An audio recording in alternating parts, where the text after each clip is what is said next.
Good day to you. Please introduce yourself. Good day, sir. I am Janet Bailusis Maghay, 36 years of age, single, currently living in Nagilian, Isabela. I have 3 brothers, 2 sisters. I am fifth of the child of the family, and I am high school graduate. Okay. Can you tell me your work experience? My work experience in Qatar for 2 years, serving 1 couple, 2 children, ages of 4 years old and 2 years old. And I'm doing household chores like cleaning, washing, cooking, and my main duties is to take care of the children, sir. Okay. In your previous employer, how would you take care of the children, especially when sick? I always securing the children, check the temperature, and I will call my employer when the children is sick. Okay. How would you describe yourself? I am hardworking, honest, and responsible, sir. Do you have any tattoo? No, sir. Do you have surgery or serious sickness before? No, sir.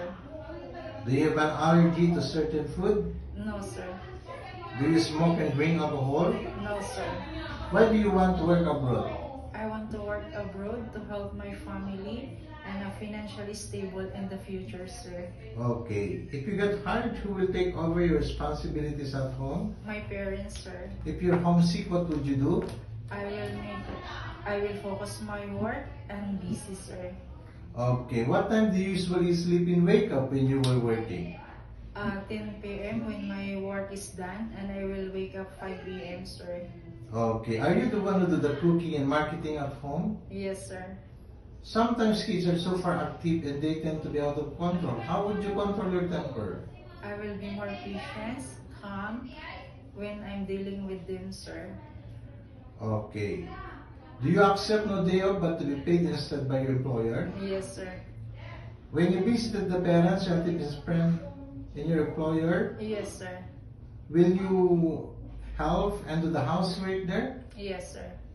Can you promise not to lend money in Hong Kong? Yes, sir. Are you scared of dogs and cats? No, sir. Are you willing to share room with kids? Yes, sir. Do you promise not to use cell phone during working hours? Yes, sir. Do you promise to finish your contract? Yes, sir. Can you cook Chinese food? No, sir, but I'm willing to learn. Can you sing a nursery song? Yes, sir. A, B, C, D, E, F, G, H, I, J, K, L, M, N, O, P, Q, R, S, T, U, and V, W, X, Y, and Z. Okay, what is your message to your future employer? I hope you select me, sir.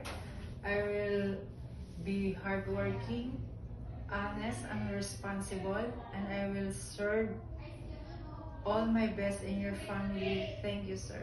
Okay.